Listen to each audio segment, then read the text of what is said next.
عليكم البنات، نتمنى ان شاء الله تكونوا مزيانين بصحه مزيانه. كما كتشوفوا اليوم فيديو جديد ان شاء الله بحول الله. نتمنى يعجبكم.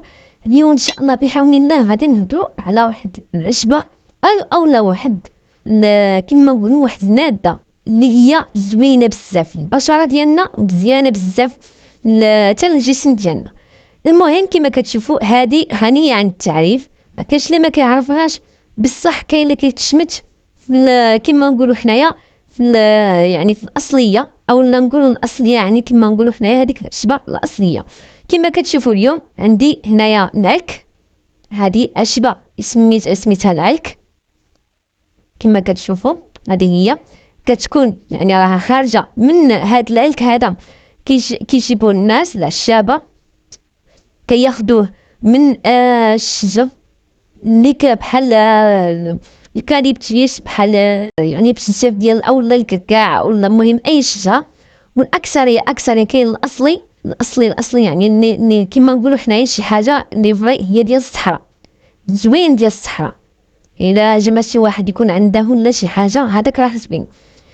هذا لمن يصلح، هذا يصلح البنات. هاد العلك هذا يصلح البنات الوجه، كيحارب التجاعيد، يحارب كما نقولوا حنايا الكلف، يحارب التصبغات، يحارب بزاف ديال المسائل ديال الوجه، ويعطي نضاره ويصفي حتى الوجه. هاد العشبه البنات مزيانه البنات حتى الجسم ديالنا. كاين اللي كيكون عنده الكلاوي كما نقولوا حنايا فيهم التراب اولا فيهم هذاك الرمله ديال الحجر، كتكون هذيك البنات كاين اللي كيشدها كيدقها ولا كيشربها مع كاس ديال الحليب اولا كاس ديال الماء وكيشربها، يعني مزيانه عندها بزاف ديال المنافع للكلاوي ديالنا. بصح كل حاجه يا البنات راها ضروري خص المداومه الا بغيتو النتيجه. انا اليوم ان شاء الله بحول الله غادي نعطيكم وصفه حقيقيه اللي تقدروا ديروها البنات. بصح بمناسبه هاد الماده هذه ديال العلك، غادي نوريكم واحد العلك واحد اخر. هذا راه ماشي هو هذا ماشي هو هذا البنات راه اش غادي نقول لكم، هذا البنات شويه ناقص، يعني الجهد ديالو ناقص شويه. هذا حتى هو شريته انا شريت هذا وشريت هذا انا جربته في الاول، صدق لي شويه ما عطانيش المفعول بالعربيه، ما دارليش هذاك الماده ديال بحال الجيلاتين كما نقولوا حنا. هذا ملي كدوبوها البنات كيعطيكم بحال الماده ديال الجيلاتين. هذيك الماده ديال الجيلاتين ديالو او الذوبان ديالو هو اللي كيصلح الوجه، هو اللي كيصلح يعطي واحد النضاره وكيشد البشره من التجاعيد. الا يا البنات وصلين كما نقولوا حنا 25 عام حتى 30 عام من فوق، راه البنات ضروري خصكم كما نقولوا حنايا الانسان يحاول انه يدير وصفات خاصه بالتجاعيد وخاصه بالنضاره ديال الوجه. بالنسبه انايا درت هذه الوصفه خاصه بالكلف، خاصه بالتصبغات. غادي نعطيكم جوج ديال الطرق ممكن انكم تشدوا هاد العلك. هذا هو الحقيقي، هذا هو اللي مزيان خير، هذا زين اللي كيكون بحال هكا معلك. هو راه على سما علك لحقاش معلك هكا معلك، يعني هو ملي كيجبدو من الشجره كيولي كيكون داير بحال شي حاجه ماده لذيذه، يعني كيجمعوه ملي كيبس كيولي بحال هكا.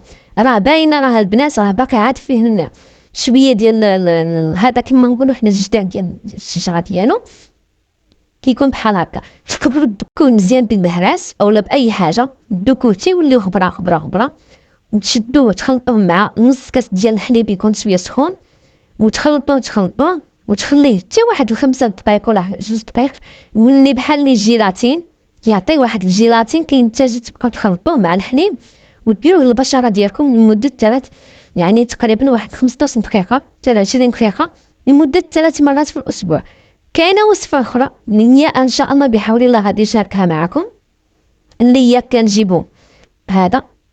عندكم الماء معدني، عندكم ما عندكمش الماء معدني ماشي مشكل، تقدروا ديروا ماء الورد.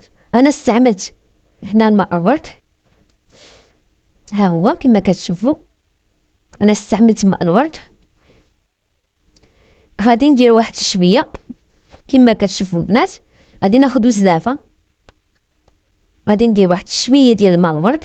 الماء الورد ضروري يا البنات، يا اما ماء الورد يا اما ماء معدني. غادي ناخذ واحد شويه كما هذا، واحد شويه بحال هذا نديرو هنا ونخليه بعدين نغطيه بشي حاجه، باي حاجه كيما كانت.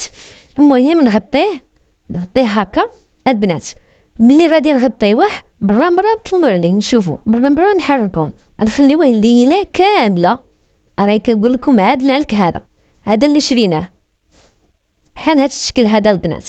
غادي تمشي عند العطار، غادي تقول له خويا عطيني العلك الحقيقي يعني اللي مزيان، حاجه مزيانه. غادي يعطيك 5 دراهم، انا درت بجوج 5 دراهم.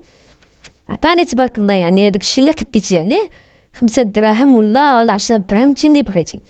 كديروها البنات هكا في ماء الورد او ماء معدني، كنخليوه كيبات هذيك الليله كامله البنات. انا عندي واحد مصايب، ها هو،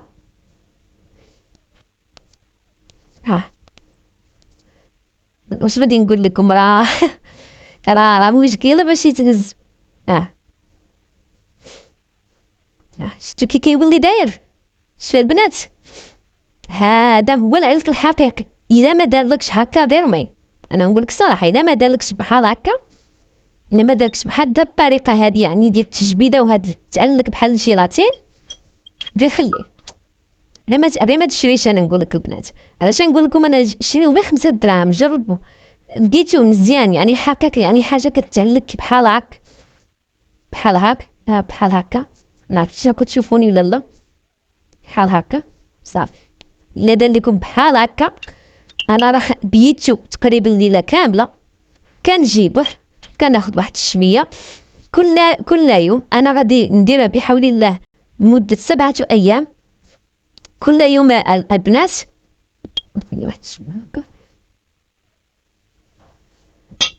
غادي ناخذ كيما نقولوا حنايا كل يوم، وغادي ندهن الوجه ديالي بحال هاد الشكل البنات. تقدروا ديروا حتى في اليدين ماشي مشكل.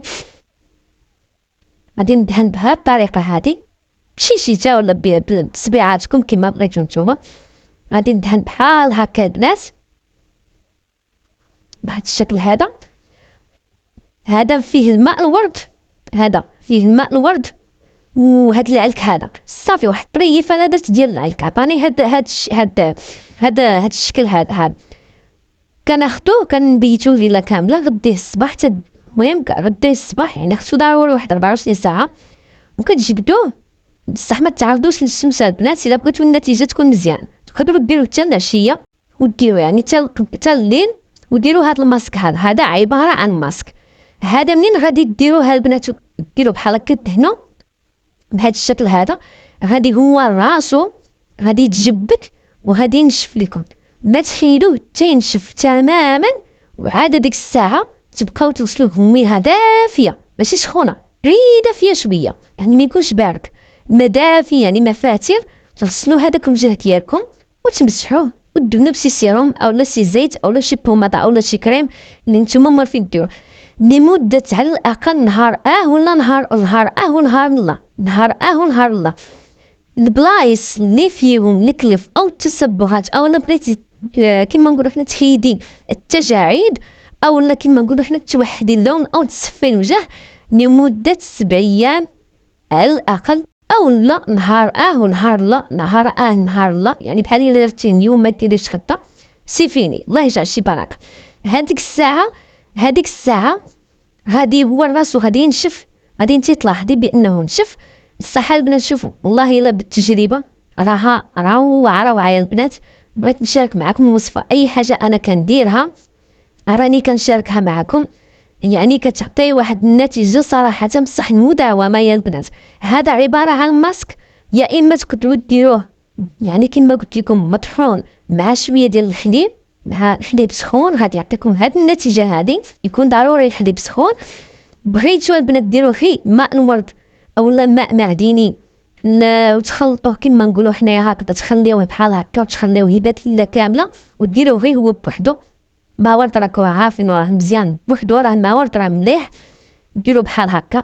ها هو راه بدا كينشف، ها هما كتشوفوا البنات، ها هو بدا كينشف. هذا غادي تخليوه ينشف تماما، تحاولوا ما تحركوش وجهكم، هو كيجبد بحال الجيلاتين وتخليوه البنات. وان شاء الله ربي يسر الامور. وكما نقولوا حنا خص ضروري المداومه يا البنات. المهم نتمنى هاد الوصفه هادي ديال وصفه العلك تعجبكم وتنال الاعجاب ديالكم، وما تنساوش تشاركوا معايا في القناه وديروا جيم وديروا اشتراك باش يوصلكم اي جديد ان شاء الله بحول الله. انا عارفه راه شي مرات راه كنتعطلوا على الفيديوهات، بصح معليش راه كل حاجه بيسر الله، اللي تبعينا راهم باينين. وان شاء الله نتمنى يكون تعجبكم هاد الوصفه ديال وصفه العلك كما نقولوا حنايا، تعجبكم ومداومه هي كل شيء. المهم تهلاو في راسكم، نتمنى لكم كل خير.